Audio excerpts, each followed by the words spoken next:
오늘이 2월 첫째 주고 2월 2일입니다. 이제 새해가 지나고 두 달째로 들어갑니다. 제가 시간론에 대한 책을 쓰고 있으니까 자연히 시간에 대한 관심이 많습니다. 우리가 잘 아는 마르셀 프루스트가 잃어버린 시간을 찾아서 라는 아주 대작을 썼습니다.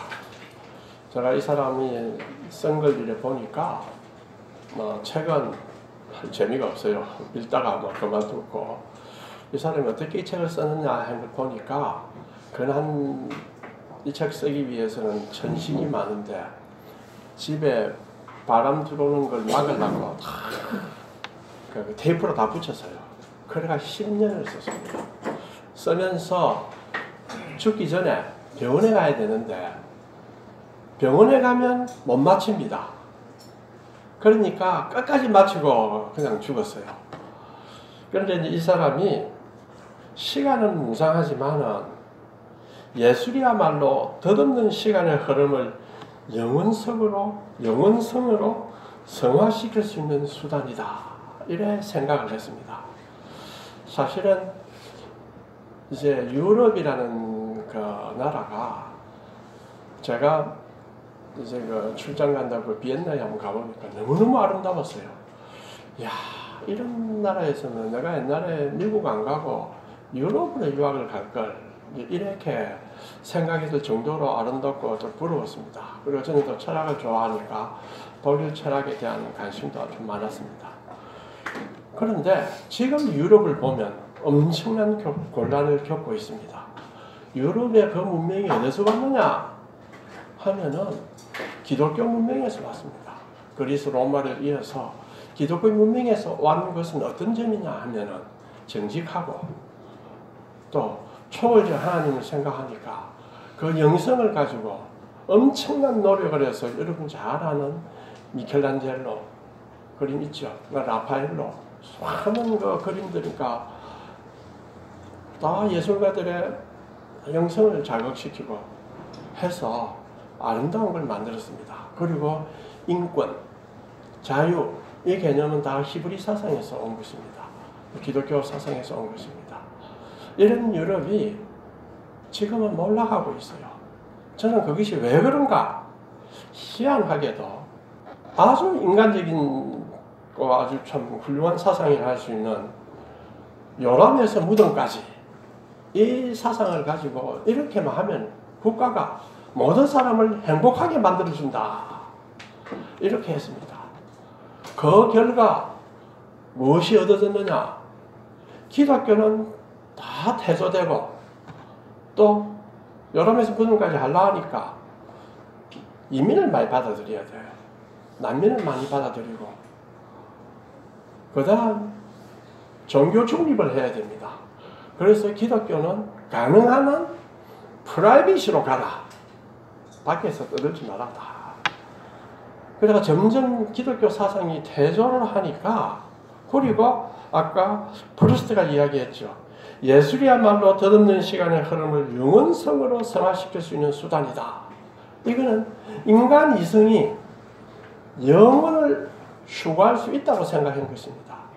그러나 기독교가 쇠퇴하면, 초월자에 대한 열망이 쇠퇴하면 결코 이성이 그 기능을 발휘하지 못합니다. 그리스의 플라톤과 이런 사람들이 이성주의자지만은 그래도 다 누스다, 이데아다, 또 창조주가 있어서 세계를 만들고, 다시 말하면 이성의 근본적 질서는 인간 속에 있는 것이 아니라 어떤 바깥 초월적인 것이 있다는 것이 다 암시되어 있습니다. 그러나 과학이 발달하면서 그것이 다 무너뜨려지죠. 그것이 저는 유럽의, 앞으로 유럽은 새로 리바이벌 처치들이 나오고 어떻게 하면 몰라도 아주 힘든 나라. 그래서 그 책에 유럽은 죽음인가, 사라지는 문명인가, 아니면은 새로운 다문화가 형성될 문명인가, 이런 책을 제가 또 최근에 좀 읽은 적이 있습니다. 오늘날 제목이 바울 선생과 동족 사랑입니다. 이것은 제가 의도적으로 마치 우리 시대에 맞는 것처럼 보여서 택한 것이 아니라 말씀을 이제 전하고 로마서 강해 설교를 하다 보니까 딱 이 장면에 들어오게 되었습니다. 로마서는 1장에서 8장까지는 복음이 무엇인가? 그 복음은 하나님의 의고 그 복음 속에는 그리스도의 사랑이 우리가 어떠한 고난 속에 처해 있더라도 그리스도의 사랑에서 우리를 끊을 수가 없다 하는 그것을 강조한 것입니다. 그런데 12장에서 16장까지는 그 적용입니다. 어떻게 살아야 한다. 어떻게 우리는 신앙생활을 해야 한다. 이 적용입니다.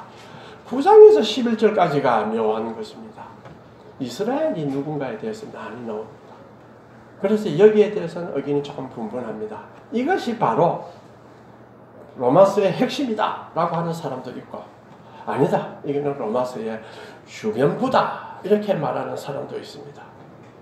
바울이 로마서 8장과 9장 사이에서는 분명히 논증의 전환이 드러나는데 거기에 어떤 접속사나 연결로도 존재하지 않습니다.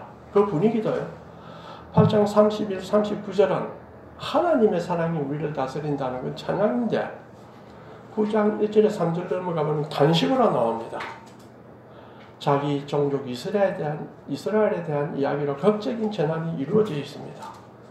현대적 용어로 사용하면 이 바울의 동족에 대한 사랑은 뭡니까? 소위 민족주의입니다. 그렇죠? 바울 선생은 회심하기 전에 유럽을 손에 든 이스라엘 민족주의자였습니다. 자, 이제 회심하고 난 후에는 어떻게 됐나? 더욱더 자기 동족을 사랑하게 된 것입니다. 9장 3절에 우리 본문에 나오지 한번 보십시오. 나의 형제 곧 골육의 친척을 위하여 내 자신이 저주를 받아 그리스도에게서 끊어질지라도 원하는 바로라. 이 나오죠. 그의 동족에 대한 사랑은 엄청난 수준으로 지극합니다. 그러나 바울이 율법주의자로서 남아있을 때는 그렇지 못했습니다. 그리스도인들은 이처럼 하나님을 알게 되면 민족에 대한 사랑은 더 생깁니다. 그 이유는 주님을 알기 전에는 자연적 사랑이었어요. 다시 말하면 본능과 경험에 의한 사랑이었습니다. 그럼 하나님을 알고 나면 어떻게 되느냐? 하나님의 사랑 속에서 더 깊은 사랑으로 성화할 수 있는 기회가 생깁니다. 우리 한국에서 보십시오. 훌륭한 민족주의자라고 부를 수 있는 사람이 누굽니까? 누구도 인정하는 사람이 도산 안창호입니다. 그렇죠? 그 사람이 그리스도에 대한 믿음을 가짐으로 해서 민족을 더 사랑하게 되었습니다. 김구 선생 역시 유교 불교 배경이었지만 기독교에 대한 깨달음과 또 기독교가 지니는 민주주의의 가치나 인권의식, 자유를 존경해서 민족을 사랑했습니다. 또 우리가 아는 이승만 대통령도 대한제국의 부패와 전제정치를 비판하다가 그리고 중국으로부터 독립과 개혁을 요구하다가 반역죄로 체포됐습니다. 이게 1899년입니다. 그래서 고종에게 사형 선고를 받았습니다. 거기에서 워낙 이제 이승만이 배제학당 다닐 때 워낙 뛰어나니까 선교사들이 이승만 살리려고 엄청난 책을 보내주고 고종을 찾아가서 무기로 감형시켜라. 이승만은 양녕대군의 후손입니다. 그래서 고종이 무기징역으로 감형시켰습니다. 그리고 약 5년 동안에 서양에 대한 존 로컨이 휴민이 많은 서양 철학사 책을 다 넣어주고 거기서 공부를 하고 거기서 성경을 읽었어요. 읽어서 예수를 믿게 되었습니다. 그런데 그래 하고 나니까 이분도 민족에 대해서는 더 큰 열정과 사랑이 생겼죠. 기독교는 보편 종교입니다. 그렇죠? 보편 종교는 모든 사람을 사랑하라 이렇게 돼야 됩니다. 그러면 동족 사랑은 어떻게 됩니까? 약해져야 합니다. 그런데 그 반대로 하나님을 믿고 나니 자기 민족을 더 사랑하게 되었습니다. 왜 그럴까요? 초기에 기독교가 들어왔을 때에 진실로 예수를 믿게 된 사람들을 민족을 참으로 사랑했다는 거예요. 그 책을 보면 많이 나옵니다. 저도 이만열 교수님한테서 이걸 많이 배웠습니다. 기독교는 진리의 종교입니다. 기독교의 사랑은 진리 위에 서 있는 사랑입니다. 그렇기 때문에 기독교를 믿게 되면 보편적인데 진리 위에 서 있으니까 동족을 더 사랑할 수 있게 됩니다. 사도행전 14장 16절에 하나님이 지나간 세대에는 모든 민족으로 자기들의 길을 가도록 방임하셨다. 가도록 하게 했다. 모든 민족은 자기 길을 가도록 허락했습니다. 그런데 진리를 알게 되면 우리 민족은 어디로 가야 할까? 이걸 찾을 수가 있습니다. 그러나 많은 민족들이 자기 갈 길을 허락을 받았지만 진리를 알지 못하니까 누구 따라갑니까? 조상의 전통, 정치 지도자의 지도력, 거기에만 따라갑니다. 더 이상 알 수가 없어요. 그래서 진리를 알게 되면은 뭘 알 수 있느냐? 세계의 본 모습이 무엇인지를 알려줍니다. 또 진리를 알게 되면은 진리는 너희 우리를 자유케 합니다. 자유가 없으면은 사랑하기가 힘듭니다. 왜냐하면 노예가 됩니다. 죄로부터 노예에서 죄로부터의 자유로, 욕심의 노예에서 욕심으로부터 자유로, 근심과 걱정의 노예입니다. 남이 나를 어떻게 생각할까? 남이 어떻게 볼까? 여기에 매달려 가지고 노예 생활하고 있는 데서 자유하라. 그것이 진리로 향한 자유를 가지는 것입니다. 그렇게 해야 민족을 더 사랑할 수 있습니다. 한국 민족주의는 저도 민족주의 내가 한때는 대학 다닐 때 민족이라는 이념이 최고의 이념이다. 이렇게 생각했죠. 그래서 한국 민족주의가 열정과 애국심을 고취해서나 객관적이고 진리에 기초하기보다는 무지와 이데올로기에 기초하고 감성에 많이 의존한 것이 아닌가라는 생각을 합니다. 그래서 반성을 해봅니다. 진정한 민족 사랑은 진리에 기초할 때 이루어집니다. 우리 자신이 누구인가에 대한 정확한 지식이 있어야 됩니다. 자, 하나님은 우리 개인으로 살아가지만 우리는 다 가족의 일원으로 살아갑니다. 그래서 사회학에서도 가족이란 그 단위로 존재자입니다.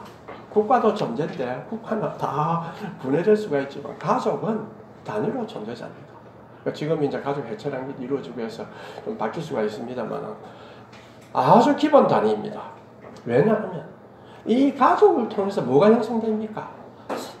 생각의 기초가 형성이 됩니다. 삶의 습관의 기초가 다 형성됩니다. 또 가족 간의 사랑을 통해서 뭐를 배웁니까? 사랑이 무엇인지를 배우게 됩니다. 또 가족 간의 사랑을 통해서 사랑을 가르치게 됩니다. 그것이 잘못되면 어떻게 됩니까? 사랑이 무엇인지 잘 알지 못하고 자기가 누군지도 잘 알지 못합니다. 이 가족들이 모여서 커져서 민족이라고 하게 되는데 민족이라고 말할 수 있는 것은 뭐 피가 같다, 얼굴 색깔이 같다 이게 아닙니다. 내가 한국에 사니까 난 아시아 민족이다. 그러면 뭐 어디 이민 간 사람 어쩝니까? 니는 피가 아시아니까 니는 무조건 이리 와라 이랍니까? 민족은 동일한 역사와 동일한 문화를 소유하기 때문에 우리가 민족이라 부를 수가 있습니다.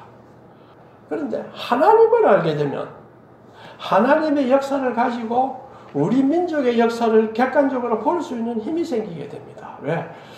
그렇지 않으면은 자기 민족의 역사를 어떻게 봅니까? 아버지한테 배운 거, 학교 가서 배운 거, 그냥 그 문화 속에서 배우는 것밖에 보지 못합니다. 전통밖에 보지 못합니다. 그러나 진리를 알게 될 때는 객관적으로 나는 이렇게 자랐어. 이렇게 해서 내 사상이나 내 모든 성품이 이렇게 형성된 것이구나. 그럼 나는 어떻게 봐야 되느냐? 하나님이 가르쳐주는 경륜을 찾아서 가자. 이런 생각을 하게 됩니다. 모세가 하나님을 만나서 십계명을 받으러 시내산에 갔습니다. 자, 이스라엘 백성은 모세가 지체하고 내려옵니다. 뭐라 했습니까? 아론에게 우리를 인도하는 신을 만들라. 모세는 가고 안 돌아온다. 아론이 너희들의 금붙이를 당하지 오느라 해서 금송아지를 만들었습니다. 그 32장 8절에 나옵니다. 이스라엘아, 이것은 너희를 애굽에서 인도하여 낸 신이다. 이 금송아지가 신이라고 합니다. 하나님이 얼마나 진노하겠습니까? 그래서 출애굽기 32장 9절에서 나옵니다. 내가 이 백성을 보니 목이 뻣뻣한 백성이라. 그런즉 내가 하는 대로 두라. 내가 그들에게 진노하여 그들을 진멸하고 너를 큰 나라가 되게 하리라. 고 하십니다. 그때 11절에 모세가 하나님 여호와께 구합니다. 여호와여, 어찌 그 큰 권능과 강한 손으로 애굽 땅에서 인도하여 내신 주의 백성에게 진노하시나이까. 모세가 자기 동족을 사랑했어요. 그렇기 때문에 그 애굽의 왕조로 있으면서 위험한데 자기 백성이 고통당하는 걸 보고 분노해서 누구를 죽였습니까? 애굽의 관리를 죽였습니다. 그러고 자기 인생이 바뀌었죠. 저 미디안 강야로 가게 됐습니다. 그런데 이 모세가 하나님이 그렇게 말할 때 하나님 맞습니다. 이 백성들은 도저히 내가 감당을 못합니다. 이렇게 생각하고 얼씨구나 할 수도 있습니다. 왜? 제국을 형성하는데 안 그래요? 모세는 뭐라 했습니까? 주의 종 아브라함과 이삭과 이스라엘을 기억하소서. 주께서 그들을 위하여 주를 가리켜 맹세하여 이르시기를 내가 너희의 자손을 하늘의 별처럼 많게 하고 내가 허락한 이 온 땅을 너희 자손에게 주어 영원한 기업이 되리라고 하지 않았습니까? 모세는 그 진리를 알고 있은 거죠. 그렇죠? 모세는 역사의식을 갖고 있었습니다. 그렇다면 하나님이 하신 말씀은 언약을 통해서 하나님은 자신을 하실 것을 이루어 가십니다. 모세가 그걸 알고 있으니까 하나님, 그러면 안 됩니다. 그러면 안 됩니다. 아브라함과 약속이 있지 않습니까? 그걸 이야기했어요. 지식이 없으면 모세가 뭐라고 이야기하겠습니까? 이것도 괜찮고 저것도 괜찮고. 그렇죠? 기독교인이 된다는 것은 말씀을 정확하게 알아야 됩니다. 교회에서 저도 오랫동안 자라면서 깨달은 게 뭐냐? 무속적 지식, 무속적 방식의 하나님을 섬기는 방법이 있고 말씀이 정확히 무엇인가를 가지고 하나님 섬기는 방법이 있습니다. 성령은 때때로 우리가 생각할 때 무속이라 할 정도로 은사로 나타납니다. 그러나 성령은 예수님이 말씀하신 데 따르면 내가 너에게 가르친 것을 생각나게 하리라. 세상 끝날까지 너희를 가르치리라고 했습니다. 진리에 대한 토대가 없이는 사랑은 허무해집니다. 그래서 14절에 여호와께서는 뜻을 돌이키사 말씀하신 화를 그 백성에게 내리지 아니했습니다. 모세는 역사의식을 가지고 말씀에 대한 정확한 이해를 갖고 있었습니다. 우리가 자녀를 사랑하고 자녀를 잘 교육하고 하려면 말씀에 대한 분명한 지식이 있어야 되고 거기에 대해서 자녀를 압도할 수 있는 힘이 있어야 합니다. 그렇지 않으면 여러 가지 일들이 생길 때 할 말이 없어요. 하나님 믿어야 안 되나? 그래 해야 안 되나? 교회 가야 안 되나? 뭐 해야 안 되나? 이거 가지고는 안 됩니다. 모세 보십시오. 하나님 앞에서 뭐라 했습니까? 당당하게 약속 안 했습니까? 모세도 하나님과 다 언약을 한 거거든. 약속 안 했습니까? 아브라함부터 우리가 뭡니까? 모세가 내 개인이 아니라 나는 아브라함의 자손으로서 하나님의 언약을 받아서 그 하나님의 경륜의 일을 이 땅에 수행하려는 자다. 라는 굳건한 자기의식을 갖고 있었습니다. 예수 믿는다는 것은 그러한 의식이 점점 충만해가는 것이 예수 믿는 사람입니다. 그냥 하나님 믿어가 복받아도 이게 아닙니다. 그렇다면 우리가 뭐를 생각해야 되겠습니까? 아, 내가 진리의 말씀이 내 삶의 근원이 되어야 되겠다고 생각해야 됩니다. 바울도 자신의 동족을 어떻게 사랑했는가는 다 역사적 진리에 기초합니다. 그래서 바울이 묻는다 아닙니까? 도대체 유대인이 누구냐? 아, 유대인 내 동족인데 앞에 내가 참 가슴이 아프다 이거야. 가슴이 아프다. 그런데 이 유대인이 도대체 누구냐? 묻습니다. 나는 누구고 유대인은 누구냐? 하고 묻습니다. 여기에서 바울은 진리를 알 때에 사랑이 무엇인지를 알 수 있다는 그 깨달음을 표현한 것입니다. 오늘날 우리 세상에서도 아버지나 어머니가 자녀를 사랑합니다. 그런데 내가 많은 사람을 보니까 맹목적 사랑입니다. 귀엽다 이거야. 귀여움에 토대를 해서 그러면 잘 되겠지. 그리고 나는 니를 사랑한다 네가 알지. 자녀는 그렇게 생각 안 합니다. 자녀는 그렇게 생각 안 해요. 우리는 잘 알잖아요. 다 해줬는데 자녀는 달라집니다. 아, 내 딸은 안 그랬어. 내 자식은 안 그랬어. 맹목적 사랑은 자녀를 얼마나 피폐하게 만드는가 하는 것을 아동심리학자나 유아교육학 교수를 만나면 많이 들었습니다. 절절하게 이야기합니다. 자기 중심적 사랑으로 부모가 자녀를 사랑했기 때문에 자녀를 독립성을 가지고 하나님의 바로 쓰고 자녀는 부모를 두려워해야 됩니다. 하나 명심하십시오. 자녀는 하나님을 두려워하는 것처럼 부모를 두려워해야 됩니다. 어떻게 두려워하냐? 부모가 힘이 세고 돈이 많으니까 두려워하느냐? 그 텔레비 가끔 보세요. 재벌집 아들들은 아버지에 대한 사랑이 하나도 없습니다. 왜? 돈과 재산, 성격. 아, 내 아버지 무섭다. 야, 조심해라. 이런 두려움이 아니고, 아, 우리 엄마 아버지는 하나님에 대한 굳건한 믿음과 삶에 대해서 토착한 인식을 갖고 있는 분이다. 그러니까 내가 엄마 아버지는 내 마음대로 막 이렇게 못한다. 올바른 진리의 토대가 되어 있을 때 자식은 경외한다는 그 두려움이란 공포가 아니라 경외를 합니다. 아, 예, 아버지 말씀하십시오. 예, 어머니 말씀하십시오. 이를 배우게 됩니다.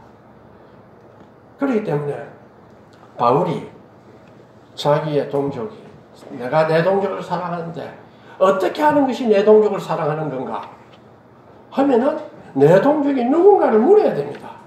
그렇죠. 구상일지는 바울이 이렇게 통 나오잖아요. 다른 사람들은 네가 동족을 사랑해? 네 이미 유대교에서 떠났잖아. 그런데 네가 왜 동족을 사랑해? 비판 안 하겠어요? 의심 안 하겠습니까? 그렇죠. 의심하겠죠. 그때 바울이 뭐라 했습니까? 내가 그리스도 안에서 참말을 하고 거짓말을 아니하노라. 내게 큰 근심이 있는 것과 마음에 거치지 않는 고통이 있는 것은 내 양심이 성령 안에서 나와 더불어 증거하노라. 진심으로 했습니다. 하나님을 믿게 되면 마음에 진심이 우러나게 돼요. 아, 이게 본질이다 하는 본질을 찾으려고 합니다. 그때 걸 가지고 남이 나를 어떻게 생각하나, 내가 어쩌나, 이게 아니고 예수 믿는 사람을 보면 다른 사람도 존경하지 않을 수가 없구나. 저 사람은 세상의 이익을 위해서 사는 사람이 아니다. 저 사람은 어떤 진리를 위해 사는 사람이다. 그러면 자식들도 부모가 자식한테 혼을 낼 수 있습니다. 자식이 부모의 말을 듣고 존경하게 됩니다. 네가 하나님을 잘 안 섬긴다면 그래 살아라. 나는 내 하나님을 섬기겠다 하고 꿋꿋이 나가면 자식이 부모를 따라옵니다. 우리 어머니도 저한테 그랬죠. 무섭게 했습니다. 크면서 제가 하나님을 알게 되니까 엄마에 대한 존경심이 안 생깁니까? 존경심이 생겨요. 그러니까 그게 내 삶에, 지금 내 공부하고 하는 이 삶에 엄청난 자극이 됩니다. 부모는 그걸 보여야 됩니다. 부모가 자식에 매달려 가지고 다니면 자식도 잃고 자기도 잃고 다 잃습니다. 왜? 사랑은 진리의 토대를 해야 되기 때문에 하나님은 부모를 통해서 자식에게 하나님의 사랑을 가르쳐 주라고 우리를 냈기 때문입니다. 자, 4절과 5절을 한번 같이 읽어볼까요? 그들은 이스라엘 사람이라.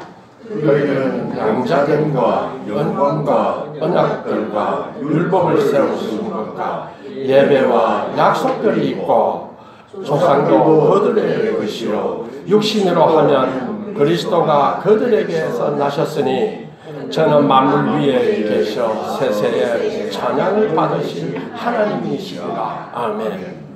자, 바울은 여기서 두 가지를 이야기합니다. 하나는 이스라엘은 도대체 누구냐? 다른 하나는 나는 내 동족을 깊이 사랑한다. 딱 두 가지입니다. 반복하지만은 그 사랑은 이스라엘에 관한 뚜렷한 역사의식에 토대를 해서 이루어지고 있습니다. 자, 이스라엘은 자기가 보니까 8가지 복을 받았어요. 뭡니까? 양자됨. 하나님이 이스라엘 백성이 뭐라고 합니까? 나의 장자다. 양자됨. 그 다음에 영광, 언약, 율법을 세우신 것, 예배, 약속. 6가지죠. 그 다음에 조상들도 제 것이라. 아브라함이 머리다 하는 건 이스라엘의 조상입니다. 하나님이 언약을 맺었던 아브라함과 이삭과 야곱은 다 이스라엘의 조상입니다. 그러니까 조상은 제 것이라 되죠. 또 육신으로 하면 그리스도가 어디서 났습니까? 그들에게서 났습니다. 복을 엄청나게 받았습니다.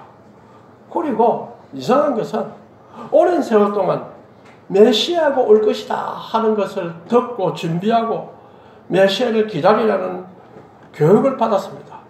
이 메시아를 기다리는 교육을 받으니까 이방의 우상 숭배하고 다 이방 문화에 동화가 안 됐어요. 왜? 그걸 기다리고 있었습니다. 그런 이스라엘이 메시아가 왔어요. 어떻게 됐습니까?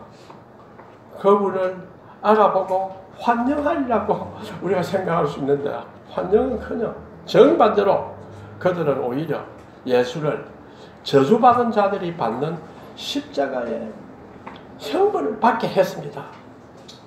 자, 그렇다면 이스라엘이 받은 이 특권과 그들이 지니고 있던 완악함과 편견을 어떻게 조화시킬 수 있느냐? 이스라엘이 완악하게 된 것을 어떻게 설명할 수 있느냐? 이것이 이제 앞으로 우리가 9장 11절에서 11장까지 잘 나옵니다. 바울은 6절에 그 신비를 이야기하죠. 하나님의 말씀이 폐하여졌느냐? 그래서 이스라엘을 버렸느냐? 그렇지 않다. 이렇게 이야기합니다. 그러면서 이스라엘에게서 난 그들이 다 이스라엘은 아니다. 이렇게 이야기합니다. 자동적으로 아브라함의 자손은 아브라함의 자손이 아니다.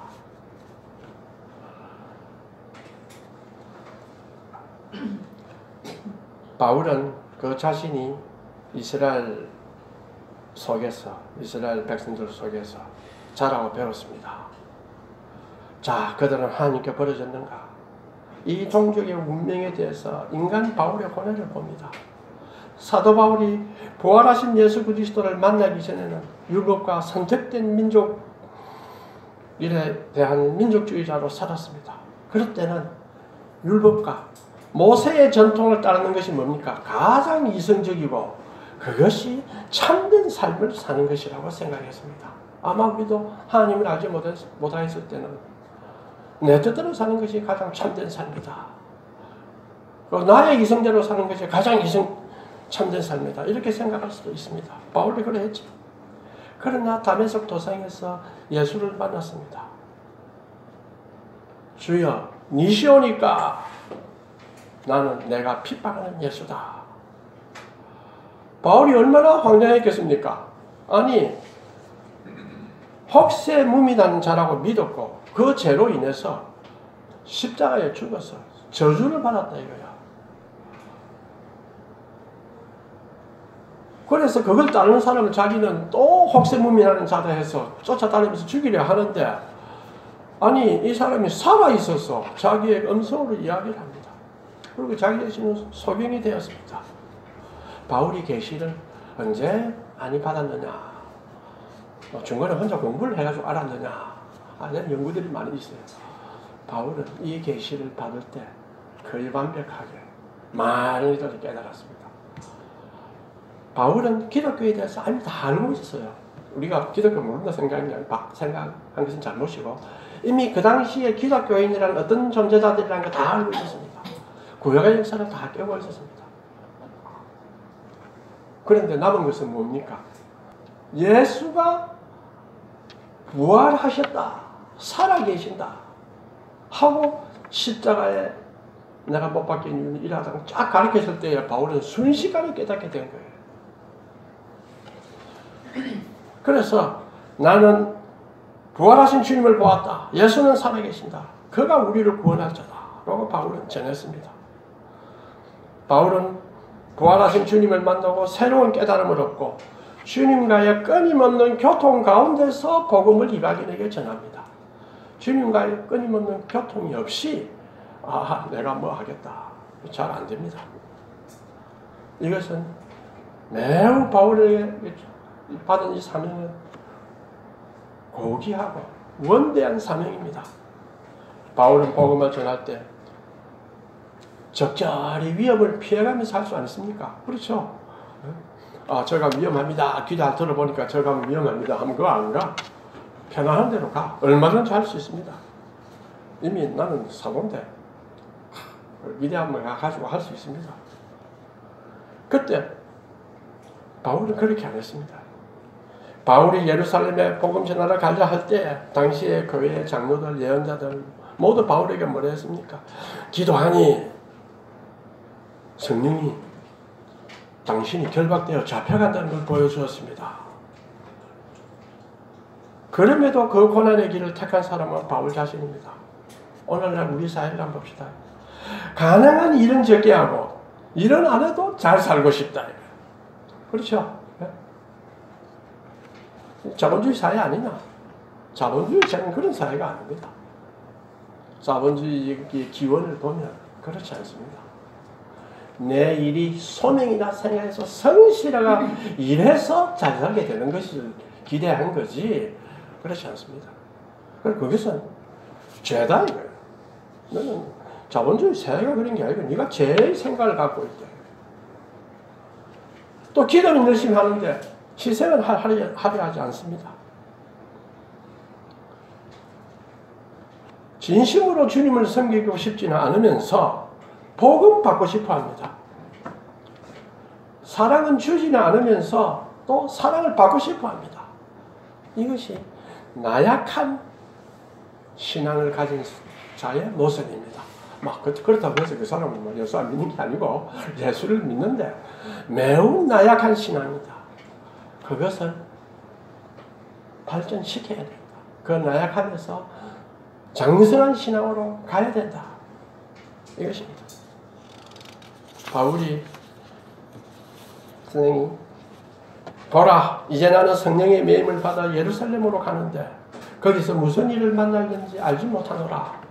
오직 성령이 각성해서 내게 전가하여 결박과 환난이 나를 기다린다 하시나 나의 달려갈 길과 주 예수께 받은 사명 곧 하나님의 은혜의 복음 전가하는 일을 마치려 하면은 나의 생명을 조금 더 귀한 것으로 여기지 아니하노라. 자,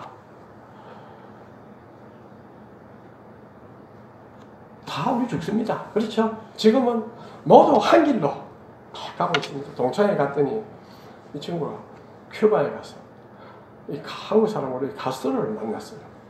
가스트로 만나가지고 이제 LG인가 뭐 발전기를 이제 큐바에 파는 거예요.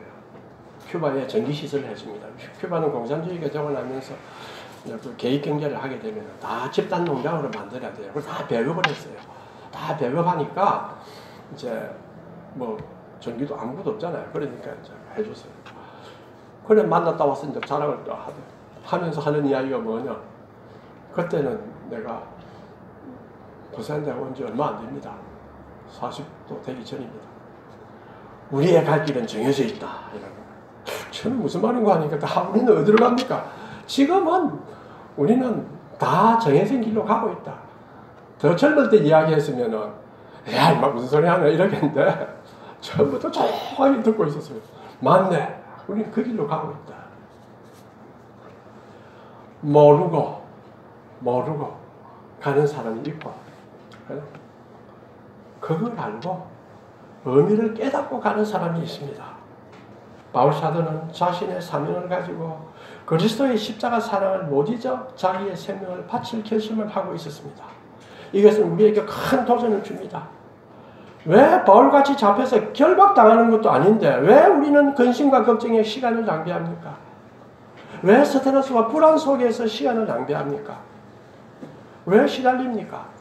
그거는 일 안 하고 잘 살고 싶고, 그렇죠? 자식을 잘 교육시키지 않았는데 자식에게 대접받고 싶고, 희생을 하기 싫은데 기도는 안 하고, 또 기도는 하는데 희생은 안 하려 하고, 남에게 사랑은 주지 않으면서 자신은 사랑받고 싶어 하고, 다 이러한 것들이 쌓여있기 때문에 우리는 근심과 걱정이, 그게 안 되면 어쩔고, 근심과 걱정이 우리를 지배하게 되는 겁니다. 지난번에 이야기했지만 한 번 더 이야기하겠습니다. 세디스트인 공산주의 장교가 기독교인 러시아 정교회 전통에서 자라는 줄리아 더 뷰소르, 이 여자의 신앙을 개종시키려고 혹독한 고문을 했죠. 이 변태 성욕자니까. 네, 그러니까 사디스트죠. 여자가 하고 막 벌벌 떨고 무서워하면 신이라서 고문합니다. 사탄은 우리가 슬퍼하고 두려워하면 더 찾아옵니다. 그때 기도가 뭔지 압니까? 하나님 왜 나를 괴롭힙니까? 제발 나를 구해주십시오. 주여 나를 구해주십시오. 이렇게 기도를 했죠. 나중에 이 사람이 깨달았습니다. 이제 기도의 전제가 바뀌었습니다. 주님은 여기서 뭐 하십니까? 이렇게 해서 딱 당당하게 딱 서니까 이게 고생된 장교가 재미가 없는 거라. 다 때릴 때 막 울고 이러면 거기도 보고 재밌거든. 근데 이게 보면 재미가 없어. 그냥 두드려 패니까 저도 양심의 가책이 있다 아닙니까? 그렇죠. 재미가 없이 두드려 패면은 양심을 더 찌릅니다. 그런데 재미를 가지고 두드려 패면은 그 재미가 양심을 둘러쌉니다. 그렇기 때문에 악한 자들은 즐거움을 동반해요. 아니면 자기가 괴롭거든. 그 소리는 명확히 이야기 시작했습니다. 내가 반석이신 그리스도의 현존 위에서 서 있다 하는 자기 자신의 존재가 투명하게 보이기 시작했습니다. 이걸 깨달았어요. 그 장교가 핍박하면 핍박할수록 내가 그리스도와 더 하나가 된다. 이걸 이제 깨달아갔습니다. 자, 고난이 올 때는 말씀을 읽으면 사고의 전환을 해야 됩니다. 이 사고의 전환을 하게 되면 그리스도의 빛을 보게 됩니다. 그리스도의 빛이 임했다, 성령이 임했다고 말하지만은 다른 한편으로 돌리면 성령은 이미 임했고 그리스도의 빛이 우리를 비췄는데 우리가 고개를 딴 데로 돌려서 마음문을 닫아서 못 보고 있습니다. 사고의 전환을 해야 마음문을 열고 그리스도의 빛을 볼 수가 있습니다. 고난은 우리에게 창조성을 줍니다. 말씀을 깊이 보는 자에게는 고난은 창조적 고난이 됩니다. 자, 이제 마지막을 봅시다. 바울은 지식인으로서 나의 민족 이스라엘은 누구인가? 자, 그러면 그 질문은 우리에게도 해당됩니다. 우리 민족은 누군가?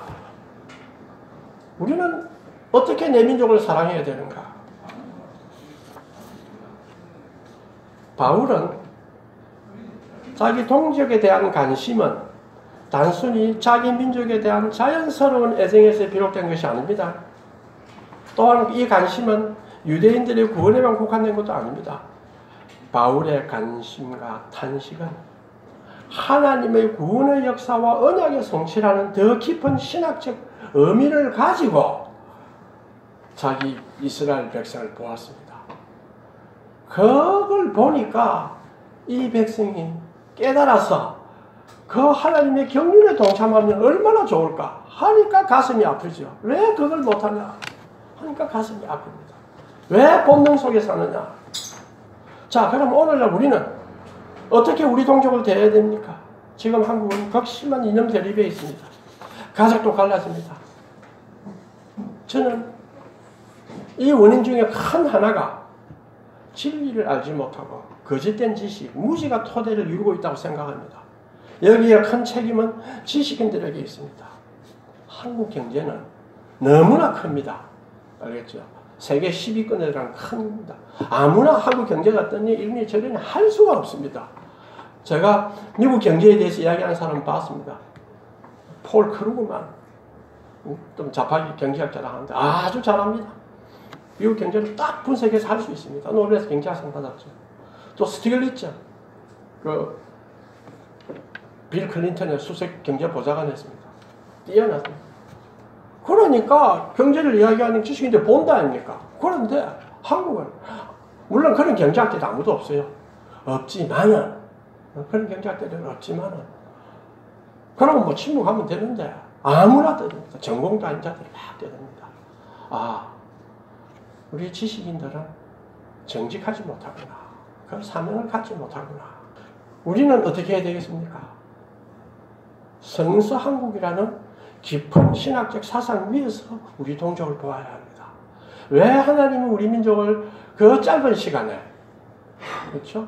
근대화 경험을 하고 경제 성장시키고 6.25 때에 제가 여러 다큐멘터리를 보니까 소련이 거부권 행사를 할 수 있는데 소련이 참석을 못했어요. 거부권 행사를 못했습니다. 그러니까 즉시 유엔군 파견했어요. 서울 점령하고 바로 내려왔으면은 낙동강 방어선을 구축할 시간도 없었고 서미스 부대가 와서 진격을 막을 시간도 없습니다. 바로 뺏깁니다. 그러니까 3일을 지체했습니다. 그뿐입니까? 전라도 쪽으로 넘어온 방어산 팔로군 참여한 장군인데 이 친구가 남원을 정복하고 전주를 정복하고 바로 마산으로 왔으면 7월 당에 부산에 도달합니다. 끝납니다. 깨끗하게. 그런데 이 친구가 이 사람은 진짜 공산주의자거든요. 진짜 공산주의자니까 분쟁을 해야 됩니다. 분쟁을 한다는 뜻은 공산주의 사상을 국민에게 전해야 됩니다. 그리고 전라도 일대를 다 돌아다니면서 순천으로 갔어요. 그래가지고 다 이제 우파 지식인들과 의사들 기술자를 빼고 그냥 공무원 다 죽였습니다. 지난번에 오신 우리 목사님 있죠. 저를 가르쳤다고 하는 목사님. 그 사람은 전 가족이 다 학살당했어요. 그렇게 하느라고 3일을 또 지체했습니다. 이틀이가 지체했어요. 그거 바람에 이 8군이 마산으로 내려와서 막을 수 있었습니다. 자, 왜 하나님 그래 했을까? 너무 조그만 나라인데 왜 16개국이 오고 미국도 2차 대전 끝나고 야 시작 이럴 텐데 방위시장이 맺은 것도 아니고 하나님은 이 대한민국을 이 시대에 쓴다고 저는 생각을 합니다. 지금 기독교는 다 퇴조합니다. 유럽도 기독교 퇴조. 유럽 영화를 한번 보시면 유럽 영화 몇 개를 쭉 보니까 전부 다 허무가 깔려 있습니다. 하나님을 알지 못하면 이 세계 문화는 좋지 않게 갑니다. 하나님이 왜 우리 민족을 세웠을까? 저는 우리 민족이 하나님을 잘 섬길 수 있는 영성도 가지고 있고 또 다행히도 아시아 지역에서 대한민국만 기독교가 일본의 반대 세력으로 들어왔습니다. 알겠어요? 그래서 기독교의 우호적이 됐어요. 그런데 다른 나라도 아시아 다른 나라는 안 그렇습니다.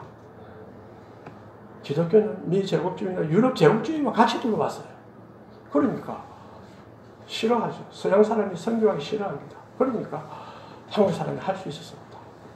그리고 한국 사람이 갖고 있는 여러 형태의 재능이 있습니다. 그리고 우리가 갖고 있는 유교윤리나 이런 건 기독교 윤리와 아주 유사합니다. 이런 것들을 보면서 제가 생각한 것은 우리는 4가지의 신앙을 굳게 지켜서 살아가자. 하나는 뭐냐면 창조신앙이 있습니다. 하나님이 우주를 창조했다. 창조신앙입니다. 그 다음에 임마누엘 신앙입니다. 하나님은 우리와 함께 하신다. 그 다음에 십자가의 신앙입니다. 자기 십자가를 지고 따르자 하는 그런 과감한 용기를 가져야 하는 신앙입니다. 그 다음에 부활신앙입니다. 우리는 부활한다. 그 부활은 미래만 하는 것이 아니라 지금에도 쓰러져가는 우리는 주님의 은혜로 용기를 받고 힘을 내고 뛰어날 수가 있습니다. 절대 기독교인은 절망하거나 실망 속에서 일시적일 수는 있지만 실망 속에서 헤맬 필요가 없습니다. 지금 이 세계는 유물사상이 지배하고 점점 쾌락주의와 물질주의로 갑니다. 옛날에는 조금만 잘 살면 다 얼마나 좋겠나 했죠. 서울 갈 때 10시간 걸리는데 야 5시간 걸릴 때 4시간 걸린다. 우와 좋다. 지금 2시간 반 걸립니다. 그러면 이제 됐다. 이제 정신을 추구해서 이래야 되는데 더 물질을 추구합니다. 이러한 세계에 한국은 구속사에서 다시 복음을 부흥시킬 기회를 갖고 있습니다. 기독교는 사랑의 종교이지만 진리의 종교입니다. 우리는 이 진리를 가진 자로서 이 진리를 전파할 수 있는 일을 직장에서 또 교회에서 일반 세상에서 할 수 있어야 되지 않겠나 생각합니다. 아멘. 동생 기도합시다.